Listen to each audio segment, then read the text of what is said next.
And boys, welcome back to another great day at YCC 2020. So let me ask you, how's the Josh? I'm sure that you all are excited. I'm sure you all are raring to go from today.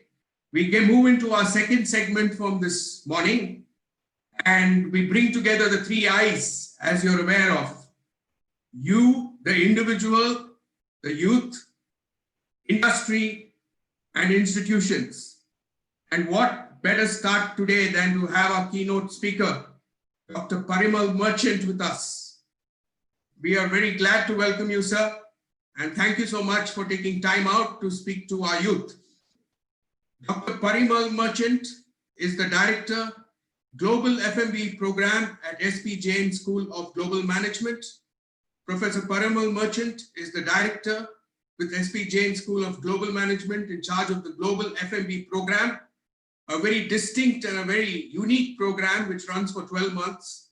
It's a management program for sons and daughters of business families, and he has over 26 years of association with management education, and there's a lot to learn from him. From 21 years of specializing in the area of creating specialized programs and adapting management education to the context of family managed businesses. We are all excited to have him as our keynote speaker for this morning. And before he starts, let me just set you into the programs of the day and talk to you about the various industry track sessions that we have. The first one is our keynote speaker, followed by a 9:30 to 10:30 a.m. session on advertising, which is then followed by aviation and allied sciences, which happens between 11:15 and 12:15 noon. 1:30 to 2:30 is agriculture and allied sciences, and 3:15 to 4:15 is architecture. So look forward to an action-packed day, and I hope each one of you enjoys and makes your mark. So let me open up the millennial dialogue with today's keynote speaker, Dr. Parimal Merchant. Over to you, sir. Thank you so much again.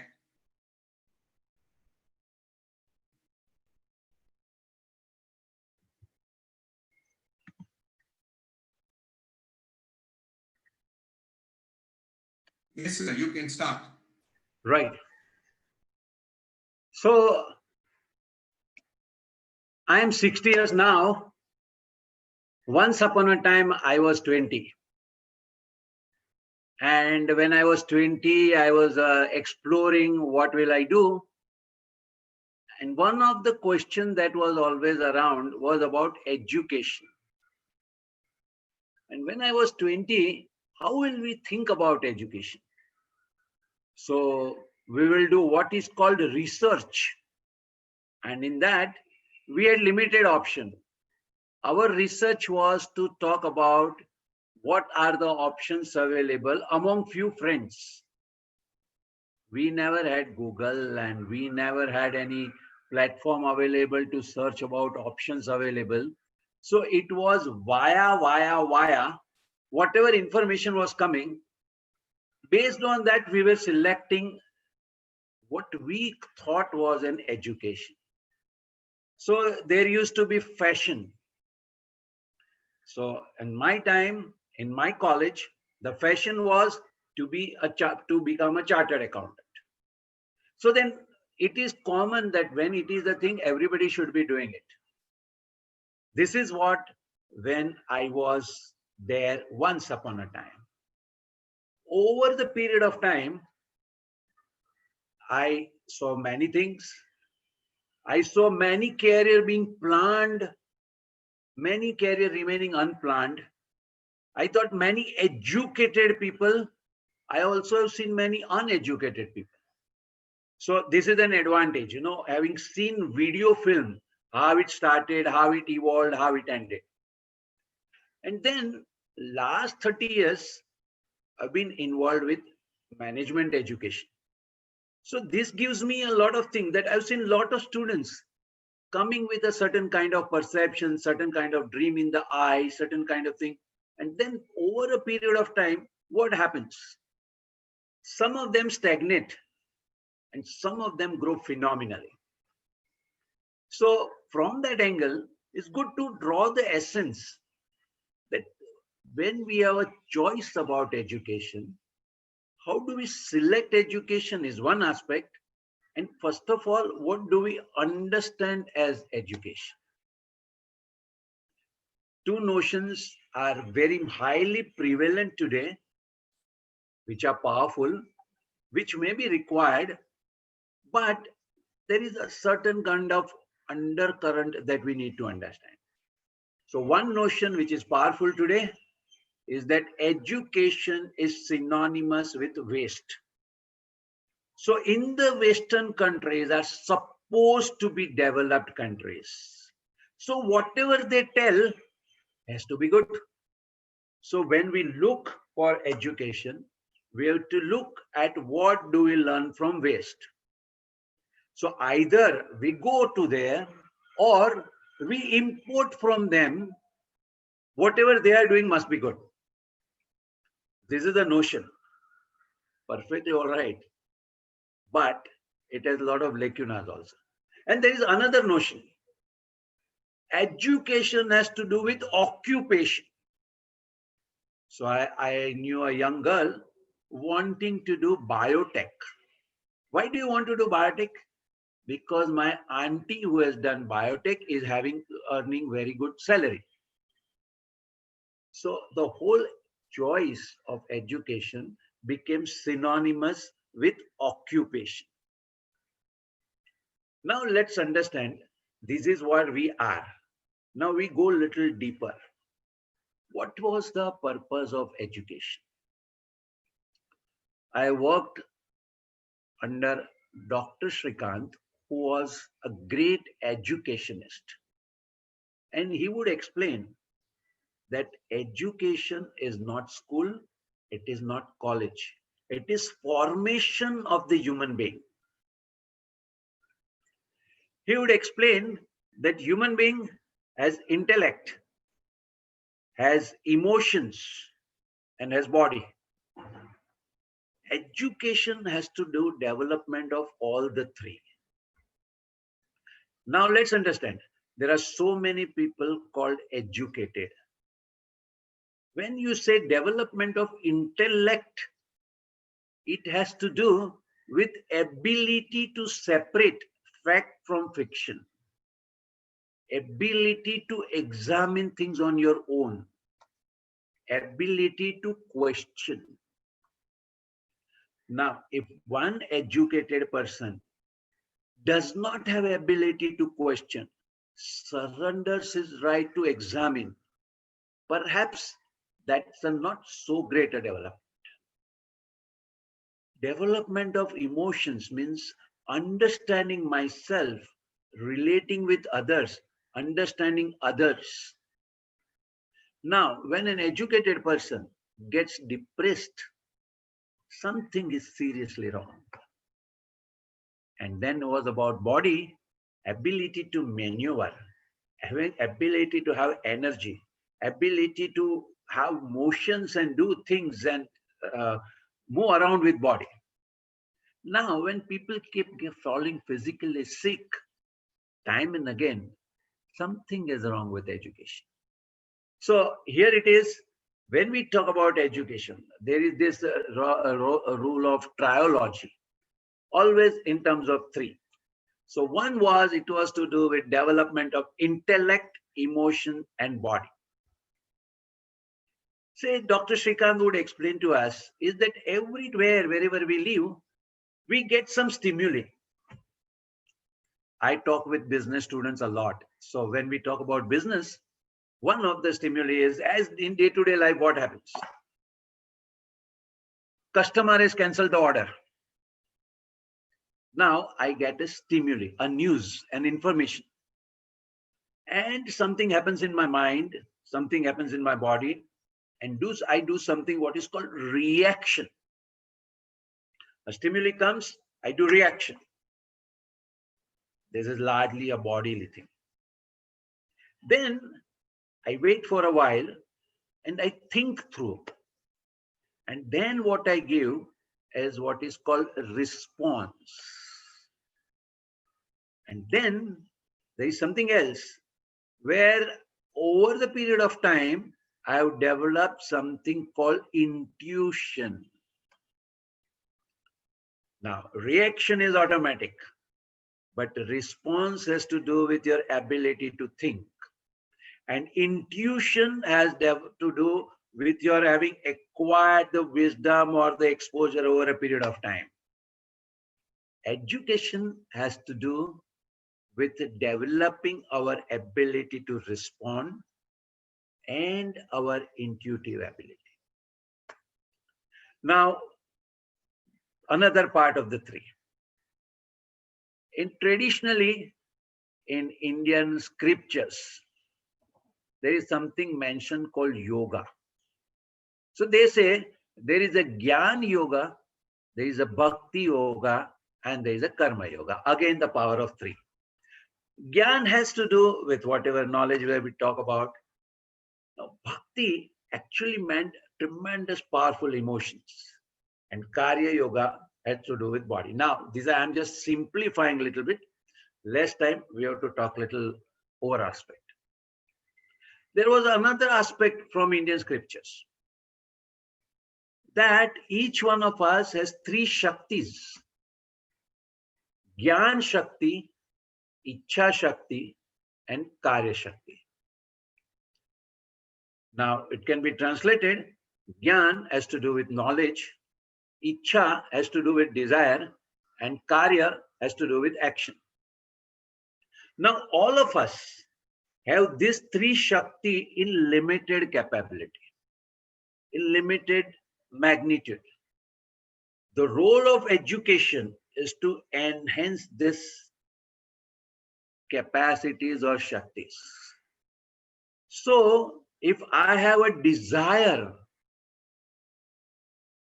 to become big, then it will push me to have more knowledge.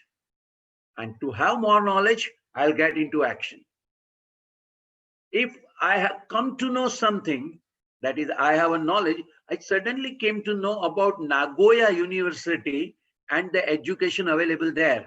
Now that I come to know, my desire about it changes and my action changes. Third was when I was in action, I was talking to many people, and because I was in action, I came to know, and then I developed desire. So this aspect that we have this three Shakti, in education, the idea is to enhance this three Shakti. This at a modern way correspondence. Today in education, it is called KSA, knowledge, skill, and attitude. It has a correspondence with the traditional Indian scriptures. So Gyan Shakti has to do with knowledge. Karya Shakti had to do with skill. And Ichha Shakti has to do with attitude. A professor from Harvard brought about a book about the education, and he talked about these three aspects: knowing, doing, and being. So when we look at education, can we talk about, what do we talk about? We talk about increasing the knowledge. I am a ICWA, cost and management accountant, so I'm supposed to know about the cost. It's good. Fortunately, I lived an era in which only some of us had the knowledge, so we could dominate. But now I am become redundant. I was with a 12-year-old boy, and we were talking about Galileo. And I thought I will tell him about, what is Galileo and all based on my knowledge. While I was talking something, he was on his computer, and he started telling me more about Galileo than what I knew, because he had access to Google. With Google today, knowledge is available at the fingertips to anyone and everyone. My daughter, now she is 21, For a long period of time, she was very clear, I am not going to learn cooking. Now that there was a lockdown and on YouTube, various recipes were available.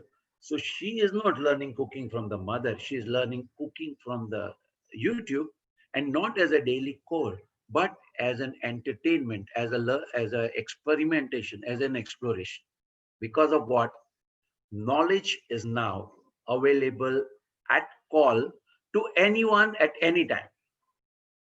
So all along my generation, came with the notion that education had to do with transfer of knowledge.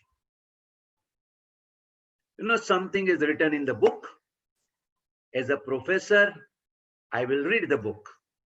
And then I will tell students what is written in the book. And that's all. For me, I was participating in education. So for a long period of time, education was dominated with the idea of transfer of knowledge. I want to become a system designer.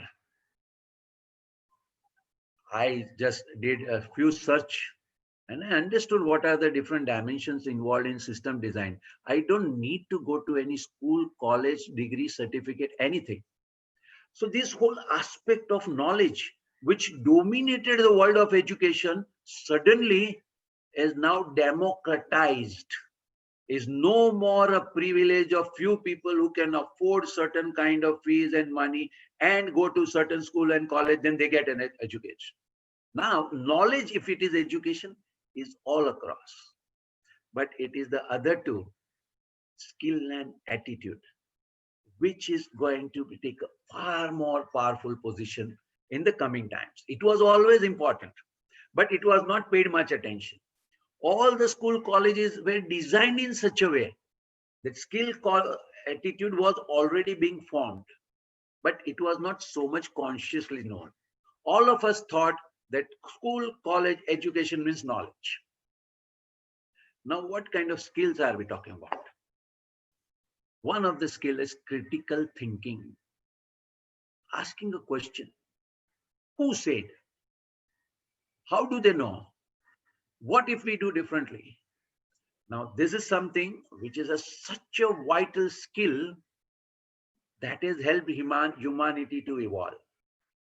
If education can instill in us this idea of questioning, examining, evaluating, judging, this is something developing us as a better person, better capability, and as far as field is concerned, any field you work, knowledge will be always available. It is the questioning ability which will generate new things, which will be the creator, which is now is also called creativity. Creativity comes by questioning what is existing. And then there is this whole question of attitude.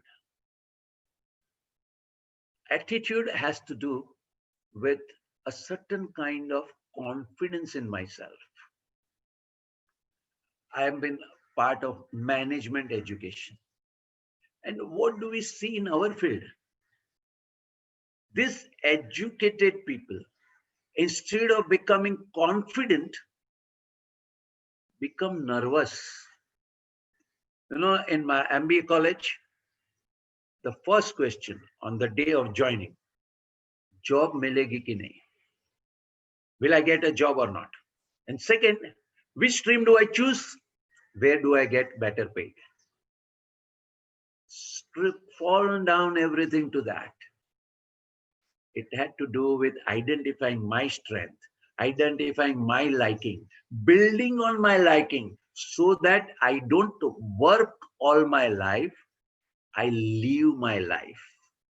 I don't run around something, I enjoy doing something. I don't have to search a job, I am headhunted. All this has to do with attitude, and that is confidence. Education should help us get confidence. And when you have confidence, when you have no fears, your best abilities come out. And that is where you grow. And like this, everyone participating in the world, when they are educated with that confidence, humanity grows. So confidence is important. Now, when we talk about confidence, what does it do? It generates a certain kind of conviction in us. I stand for excellence. I will stand for not compromising. I will stand for doing things in a particular way. Now, this conviction is what forms a very solid basis in life. And education will help us to develop conviction far better. With this too, not enough. The third part, third C, has to do with courage. Education should give us the courage to think. If I think this is the way it is, whether the whole world comes with me or not, I can go ahead. That is called courage. If I will talk about building a business, and if I fail, people will laugh at me. But because of my conviction, I will get up again.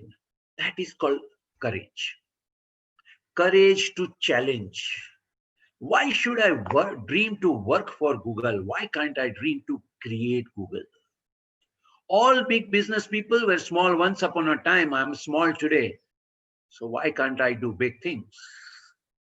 Lakshmi Mittal started his career with no money in pocket. So you don't need money in pocket. Captain Gopinath was not a son or daughter of not a son of a family business. He was a son of a school teacher, and he built an airline. My past is immaterial. What drives me is my dream. And that dream can be supported, can be built if I have these three: confidence, courage, and conviction. Now, these three can also make one person a Hitler. Hitler had all the three. And after all, this part of these three, becoming Hitler, is not a great end. The fourth C, that is compassion. I personally don't want anything. I am capable. I have abundance. I want to do things for the world. I want to make a difference to the world. Millions of people are born, grow, have children, and die. I am not one of that million. I am born to make a difference to the world. When I develop that conviction, I get new courage, I have that confidence, and I go about doing the world. So if I become a doctor, I will be thinking about the best doctor, not with the idea of making money. Only fearful people think about making money. I become best doctor to contribute to the development of health for the humanity. And when you become a best doctor, already the money comes. When I talk about music, I talk about the music and the life that it generates and another perspective that it brings in the life of people. And I will be excellent into it. That is what is the strength and development. So if we are talking about education, we are talking about the changing scenario of education. One of the greatest change that has happened is that the focus which was on knowledge, now with Google available, whatever knowledge that I talk about is easily available to everyone. The other two parts, which were there always, but little not so much recognized, are now going to be elated. So when you go to school, you start learning to interact with people.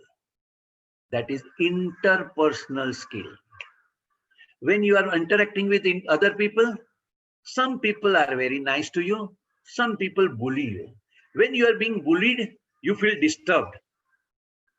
You are disturbed, and when you learn to come out of it, it's called intrapersonal skills. In the school, we thought that we get the knowledge, but we were developing these things. In the school, we were learning about maybe Mohenjo-daro and Harappa. And then we learned about Aryan invasion theory. And then we learned about questioning. Was it real Aryan invasion, or was it a theory created by European to justify their rule over India? What have I developed? I have developed the ability of critical thinking. And when you develop these abilities, this is where by default, as a human being, we grow, as a person, when we grow. And when we have these four characters, confidence, courage, conviction, and compassion, you don't only excel as far as money is concerned, you don't only make good, but you contribute to the world. And when you do that, you enjoy your life so much that now you don't require a Gucci bag to justify your existence. You are very fine and happy with a cotton bag because now you are not going to be judged by the bag that you carry. You are going to be judged by the character that you carry. Education can help you build a solid, strong character, and that particular core will never change. The education part about helping us to develop this personality will be always there. What will change is shift from knowledge more towards skill and attitude. I hope this understanding will be useful to you and your thinking about education. Thank you very much. Dr. Parimal, I must tell you, thank you so much for that wonderful, wonderful opening speech for the day. And I think you said it, you built courage with knowledge, and you brought together the confidence, the courage, the conviction, and the compassion. I think you said it. Thanks again. It's been wonderful having you this morning. Thank you. Sharing your knowledge with us. And we really look forward to many, many more interactions as we go along, Dr. Parimal. Thank you. Thank you very much. Okay. Thank you so much. Bye. Bye-bye. So, dear friends, I think we got started. I think the 4 C's are a great way for us to begin today. The tracks are going to start in less than 2 minutes from now. And I'm sure many of you have registered for advertising, which is our first track. And I won't hold you back. Please log in, get to the tracks and make your mark. I think that's the whole idea. And ensure that the Millennials Dialogue involves you. Don't get lost, be involved and make your mark. So have a great day. And you will see that there are certain mock sessions of quiz that start from today. So please do participate as a run-up for the finals and as for the competition that gets started from Monday. So enjoy your day, be involved, make your mark, and keep the Josh. Bye for now.